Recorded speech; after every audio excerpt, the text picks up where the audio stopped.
हाँ चलो अब देखेंगे numerical.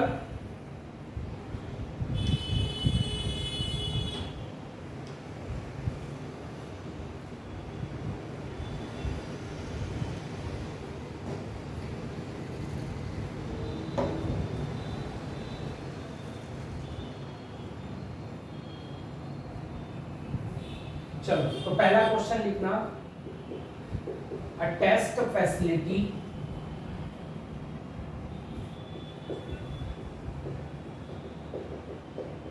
Cost rupees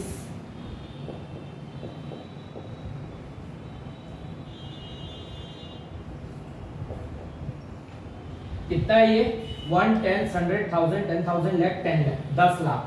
A test facility cost rupees 10 lakh at the time of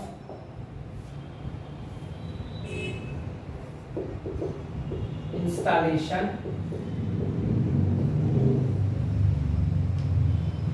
and its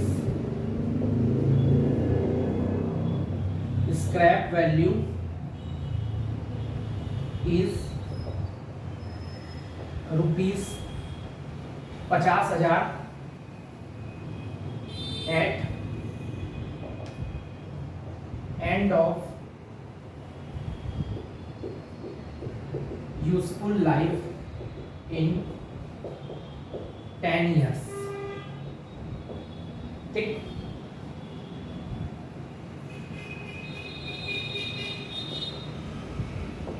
using straight line method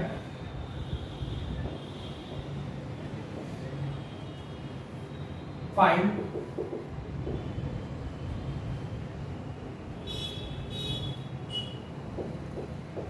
book value of facility at end of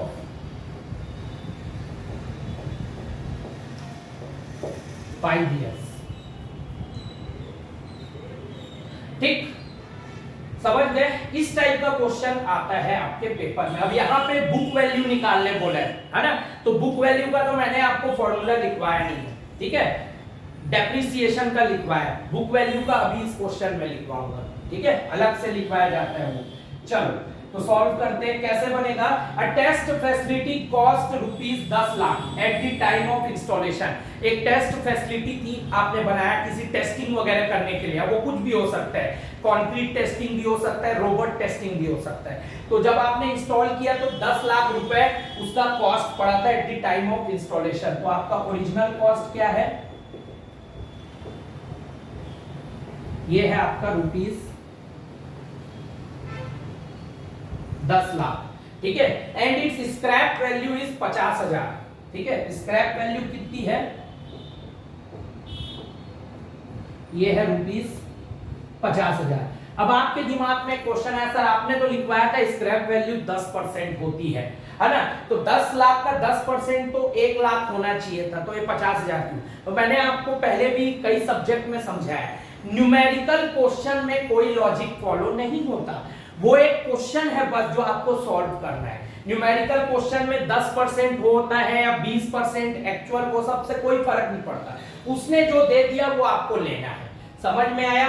तो दिमाग यहाँ पे मत लगाना, नहीं तो कई बच्चे क्या करते हैं, अरे हाँ स्क्रैप वैल्यू तो 10% होता है, इसको छोड़ के इसका 1 लाख ले लेते हैं, फिर आंसर गलत आता है।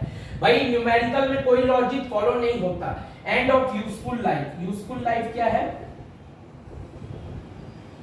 ये है आपका 10 साल, 10 इयर्स, है ना भाई, ठीक है। तो आपको क्या मतलब पूछा है, using straight line find book value of facility at the end of 5 year. तो सबसे पहले आपको निकालना पड़ेगा डेप्रिसिएशन। तो डेप्रिसिएशन क्या होता है, ओसी, आप लोग पूरा लिखना, मैं शॉर्ट फॉर्म लिख रहा हूं, ओरिजिनल कॉस्ट, ठीक है, original cost minus scrap value, है ना, डिवाइडेड बाई एन। एन क्या होता है? यूजफुल लाइफ या लाइफ इन एन ईयर, है ना, जो आपको फॉर्मूला मैंने अभी लिखवाया था, है ना, स्ट्रेट लाइन मेथड में, वो फॉर्मूले को लिखना पूरा फुल पूरे नाम से लिखना, ठीक है। मैं यहाँ पे सिर्फ शॉर्ट फॉर्म लिखा हूं टाइम बचाने के लिए। फिर क्या हो जाएगा? 1 2 3 4 5 6 1 2 3 4 5 6 माइनस स्क्रैप वैल्यू कितना है? 50,000 डिवाइडेड बाई यूजफुल लाइफ कितना है? 10। ठीक, तो डेप्रिसिएशन की वैल्यू आपको कितनी आई? अगर 10 लाख में से मैं 50,000 माइनस करूं तो कितना होता है? 9,50,000। ठीक है, ये होगा 95, है ना, 1 2 3 4 1 10 100 1000 10,000 लाख, 9,50,000 डिवाइडेड बाई 10। तो ये आपका कितना आ गया? 95,000 रुपीज। कितना आपका डेप्रिसिएशन हुआ? समझ में आया? तो अगर क्वेश्चन में डेप्रिसिएशन पूछता आपको तो यहीं तक आपका आंसर होता। ये है आपका डेप्रिसिएशन, सिंपल। कई बार एग्जाम में खाली डेप्रिसिएशन पूछ देता है तो आप सिंपल फॉर्मूला लगा के यहीं तक निकाल लें। तो ये हो गया आपका डेप्रिसिएशन। ठीक है, चलो अब अपन आगे इसका निकालते हैं जो क्वेश्चन में पूछा है, बुक वैल्यू। ठीक, तो बुक वैल्यू का फॉर्मूला क्या होता है? Original cost minus depreciation multiplied by year after which book value is required to find out। ठीक, समझ गए? ये होता है आपका फॉर्मूला इसका बुक वैल्यू निकालने का। तो यहां तक के बाद आप इस फॉर्मूले को लिखना। बुक वैल्यू क्या है? ओरिजिनल कॉस्ट जो आपका था उसको माइनस करते हैं किससे? डेप्रिसिएशन को मल्टीप्लाई करते हैं year after which book value is required to find out. तो इसमें क्या बोला है? Find book value of facility at the end of 5 year. समझ में आया? ठीक, तो बुक वैल्यू आपका क्या हो जाएगा? यहाँ पे ओरिजिनल कॉस्ट कितना था हमारा? ठीक, कितना जीरो है? 6। 1 2 3 4 5 6। एकदम ध्यान से इसके न्यूमेरिकल को बनाया करना। जैसे देखो मैं एकदम ध्यान से बना रहा हूं ताकि गलती मत हो। एग्जाम में इसमें बहुत गलती होती है। ठीक है, और डेप्रिसिएशन हमारा कितना आया? 95,000। ठीक, multiplied by year after which book value is required to find out. क्या बोला? Find book value of facility at the end of 5 year. ठीक है, तो ये आ जाएगा मल्टीप्लाइड बाई 5। ठीक, तो इसको सॉल्व करने पर ये कितना हो जाएगा? 10 लाख माइनस कितना हो गए? 9 5 या 45, है ना, 4,47,000 कुछ होगा, है ना। 9 5 या 45 मतलब 4,50,000 उसमें, हाँ 4,75,000। ठीक, 1 10 100 1000 10,000 लाख। ठीक है, तो बुक वैल्यू जब हम 10 लाख से अगर 4,75,000 को माइनस करोगे तो ये कितना आएगा? ये आएगा आपका 5,25,000, है ना भाई। 1 10 100 1000 10,000 लाख रुपीस, और यही आपकी बुक वैल्यू है और यही आंसर है। एग्जाम में बुक वैल्यू पूछता है यूजुअली, तो उसके लिए आपको डेप्रिसिएशन तो निकालना ही पड़ेगा। खाली डेप्रिसिएशन पूछता तो यहां तक आपका आंसर होता। बुक वैल्यू पूछेगा तो एक स्टेप ज्यादा रहता है। तो एकदम सिंपल न्यूमेरिकल है, कुछ भी नहीं है, फॉर्मूला बेस्ड है ना। ठीक है, वो 2-3 बार प्रैक्टिस करोगे आपको बन जाएगा क्वेश्चन। ठीक है, चलो, तो ये क्वेश्चन जो सबसे कॉमनली पूछता है वैल्यूएशन से वो यही आता है, बुक वैल्यू और डेप्रिसिएशन निकालने का। तो वो इस तरीके से बनता है और नंबर लूटो क्वेश्चन है, इसमें कुछ भी नहीं है ना भाई। ठीक है, चलो, ठीक, अगला क्वेश्चन देखेंगे। आप लोग पॉज करके इन सबको नोट कर लेना, है ना। मैं इसको मिटा रहा हूं बेटा। जितना मैंने पढ़ाया ना, इस सब्जेक्ट को कोई नहीं पढ़ाता कोचिंग वाला, इसको याद रखना। कोचिंग वाले ऊपर ऊपर उड़ा देते हैं। ठीक, पहली बात तो है कि हम लोग खुद ही नहीं पढ़ते यार ये सब्जेक्ट। अब मैं तो ये बैच लिया हूं करके मैं इसको पहली बार तो मैं पढ़ाऊं, वरना मैं पढ़ता ही नहीं। पता है मैं क्या क्या पढ़ता हूं? एई वाले लोग क्या पढ़ते हैं इसमें? Book value, scrap value, salvage value, depreciation, obsolescence. ठीक है, बस वैल्यूएशन में। और ये प्रीवियस ईयर क्वेश्चन देख लेते हैं, है ना। अर्थ वर्क एस्टिमेशन की हम लोग नहीं पढ़ते, एक आध बार कभी देख लिए। लेड और हेड की वैल्यू हमेशा पूछता है, मैंने जो पिछले वीडियो में लिखवाया था आप लोगों को, लेड का वैल्यू एक का 1.5 लिखवाया था, एक का 30 मीटर लिखवाया था, वो पूछता है। मास हॉल डायग्राम का यूज किस लिए रहता है, और यूनिट ऑफ मेजरमेंट डीपीसी को किस पे मेजर करते हैं वो, बस। इसके अलावा हम कुछ देखते ही नहीं है इसमें। इस टॉपिक को हम छोड़ के जाते हैं एस्टिमेटिंग कॉस्टिंग को, इसलिए क्योंकि हमको पता है एई का जो पेपर रहता है 3 या 4 क्वेश्चन मुश्किल से इससे आता है, वो भी यही सब रिपीटेड आता है ना भाई।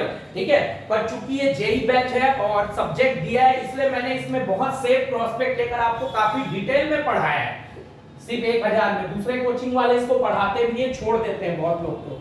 ठीक है, चलो अगला क्वेश्चन लिखना। एक अगले टाइप का क्वेश्चन मैं करवा रहा हूं। अब building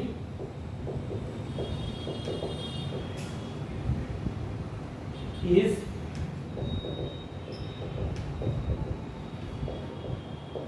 fetching an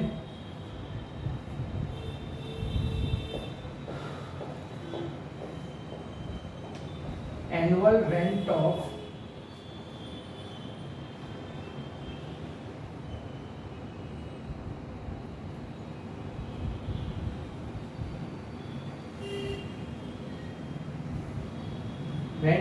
rupees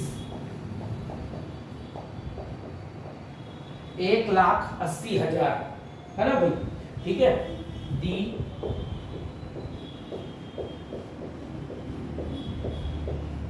purchaser desires to get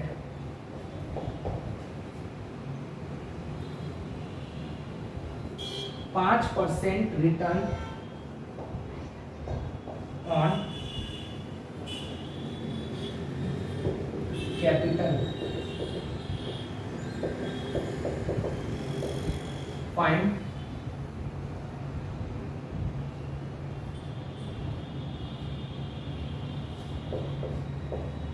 capitalized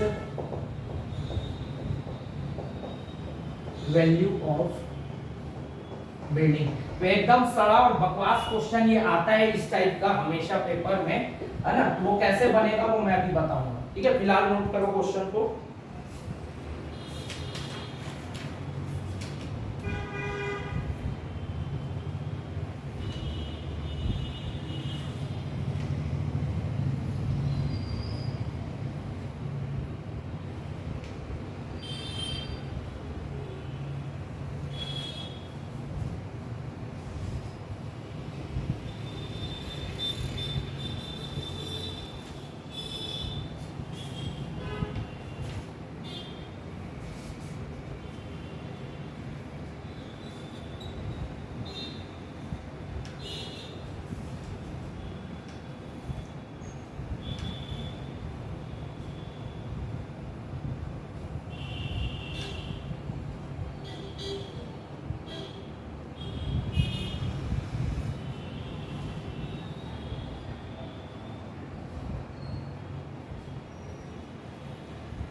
ठीक, चलो तो क्या दिया हुआ है आपको? एनुअल रेंट ये आपको दिया हुआ है ₹1,80,000, 1,80,000। The purchaser desire to get 5% return on capital, 5% return on capital. अब आपको पता होगा अगर आपने कभी एप्टीट्यूड पढ़ा है ना भाई, कि जो भी परसेंटेज में दिया रहता है कभी भी किसी चीज में, वो एक तरीके का रेट ऑफ इंटरेस्ट रहता है, बस। तो वही चीज है ना भाई। ये परसेंटेज रिटर्न ऑन कैपिटल जो है वो ये आपको दिया हुआ है रेट। तो तो ये रेट दिया हुआ है 5%। समझ में आया? ठीक है। अगर आपने कंपाउंड इंटरेस्ट और सिंपल इंटरेस्ट पढ़ा है तो आपको पता होगा, और नहीं पढ़े हो तो कभी तो पढ़े होगे 10th 11th में। तो जब भी कोई एस्टिमेशन या बिल्डिंग एस्टिमेट बनाया जाता है ना भाई, बेसिकली तो वो अलग फिनोमिनॉन है। और यहाँ जब भी वैल्यूएशन किया जाता है टैक्सेशन और पैसा वसूली के लिए, तो वहां पे इंटरेस्ट लगाया जाता है, रेट ऑफ इंटरेस्ट। प्रॉपर्टी में इंटरेस्ट बढ़ता है, कैसे? जमीन का रेट बढ़ता है, रेट ऑफ इंटरेस्ट बढ़ेगा तभी तो रेट बढ़ेगा ना। तो यहाँ पे जब भी वैल्यूएशन की बात आती है तो जो भी परसेंटेज में दिया रहता है वो कहलाता है रेट। ठीक है, समझ में है? तो कैपिटलाइज्ड वैल्यू का फॉर्मूला होता है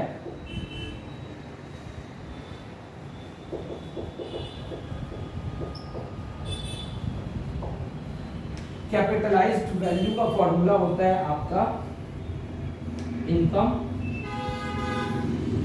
अपॉन रेट। ये होता है आपका फॉर्मूला। अब एनुअल रेंट, अगर आपको किसी जमीन से या किसी घर से 1,80,000 का रेंट मिल रहा है, रेंट मतलब आपको किराया मिल रहा है, तो आपकी कमाई तो है ना। किराया ले रहे हो किसी से, अपना घर किसी को रहने दे रहे हो, वो तुमको किराया दे रहे हो तो तुम कमा रहे हो ना उससे, तो इनकम ही तो हुआ वो। बेसिकली एनुअल रेंट क्या है? ये एक प्रकार का इनकम है। ठीक है, समझ में आया? और रेट है 5%। ठीक, तो ये क्या हो जाएगा? 1,80,000, ठीक है, डिवाइडेड बाई 5%। ठीक, अब ये तो परसेंट है तो गलत बात है, इसको तोड़ना पड़ेगा हमको। तो परसेंट हटाओगे तो नीचे क्या आ जाएगा? ये हो जाएगा आपका 1,80,000 अपॉन में 5। परसेंटेज को मैं जैसी काटूंगा तो नीचे आ जाएगा 100। ये 100 कूद के चला जाएगा ऊपर। आपको पता है ना, मैंने बहुत सिखाया है यार इसको। अब मैं हाथ जोड़ता हूँ, मेरे से गलती मत करवाओ, है ना भाई? और मैं टेंशन भी मत देना अगर नहीं समझ में आएगा, और नहीं आ रहा समझ में तो ठीक है भाई, मैं क्या कर ही क्या सकता हूँ तुम लोगों के लिए, है ना भाई? सिवाय एक ही चीज के, है ना, कि वही बच्चों जैसा। अब भाई 5/100 तो 1,80,000 के डिवाइड में है ना, तो डिवाइड कर दिया 5/100। अब इससे ज्यादा बेसिक क्या समझाऊंगा भाई, है ना? ठीक है, ये तो तुम लोग की खातिर है, क्योंकि कई बच्चे ऐसे हैं जिनको समझ में नहीं आता, तो मेरी मजबूरी है, अब मैं तो पढ़ाने वाला हूँ, है ना? ठीक है, तो ये मल्टीप्लाई होगा तो नीचे वाला ऊपर कूद जाता है, ऊपर वाला नीचे। मैंने स्ट्रेंथ ऑफ मटेरियल में सिखाया था, है ना भाई? तो ये 100 ऊपर आ गया और 5 नीचे आ गया, है ना भाई? ठीक है, समझ में आया? ठीक, तो 5 बन जा, 520 जा, है ना? तो ये 18 और ये 4 0, यानी 1,80,000 को मैं 20 से मल्टीप्लाई करूंगा तो ये कितना हो जाएगा? 18 दूनी 36, और ये 1 2 3 4 और 1 0 और 5, है ना भाई? ठीक है, ठीक, ये तो ये हो जाएगा आपका कैपिटलाइज्ड वैल्यू। तो इतना सिंपल सड़ा क्वेश्चन आता है पेपर में। आई होप समझ में आया होगा। अब इससे ज्यादा बेसिक से भाई मैं नहीं समझा सकता। अरे मैं इतना लेवल गिरा के इस बैच में समझाया हूं ना, मेरी क्या हालत हुई है तुम लोग सोच भी नहीं सकते। है ना, ये वीडियो शूट करने वाले की हालत देखो। 1,000 रुपए, है ना, 1,000 रुपए लिए हम लोग, उसमें भी हम दोनों का शेयर है, मेरा और व्यापम हब वाले का। ठीक है, मैं 500 या 400 रुपए पाया हूँ एक बच्चे के पीछे। 400 रुपए के लिए एक बच्चे के पीछे मैंने इतना एफर्ट गिराया है अपना, इतना गिरा हूं मैं नीचे तक पढ़ाने के लिए, मतलब इतना बेसिक से। तो भाई इससे ज्यादा मैं कुछ दे नहीं सकता उसमें। तुम 50,000 भी दोगे ना किसी कोचिंग में तो इतना बच्चों की तरह वो नहीं पढ़ाने वाला। ठीक है, इसीलिए मैं बोला, मैंने इसमें अपना 6 साल का एक्सपीरियंस झोंका है इस बैच में। 6 साल का बेटा, 6 साल का एक्सपीरियंस झोंका हूं इस बैच में, ताकि तुम लोगों को समझ में आए चीजें, है ना भाई? ठीक है, उसके बाद अगर तुम नहीं पढ़ोगे तो यार इसमें मैं क्या करूंगा भाई? तुम ही बताओ ना। पढ़ाने वाला तो पढ़ा सकता है ना, तुम नहीं पढ़ोगे तो कैसे करूंगा मैं?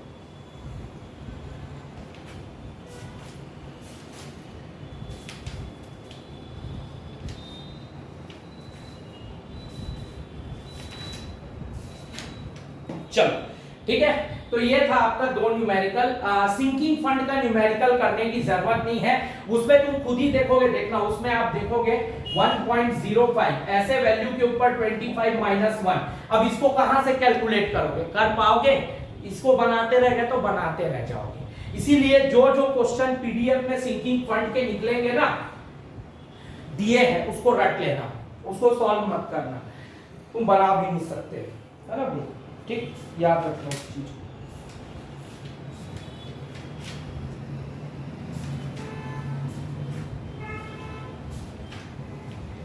हाँ एक चीज और है, कहाँ गया अभी तो देखा था मस्त क्वेश्चन,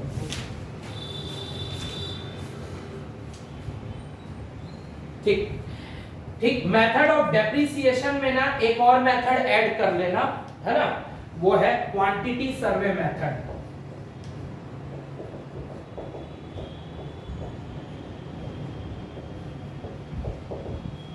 ठीक, ये ऐड करो मेथड ऑफ डेप्रिसिएशन। मैंने 4 मेथड लिखवाए आपको, straight line, declining balance method, double declining balance method, sinking fund method, पांचवा मेथड का नाम लिखना क्वांटिटी सर्वे मेथड। तो ये 5 मेथड यूज होते हैं डेप्रिसिएशन निकालने के लिए, ठीक है।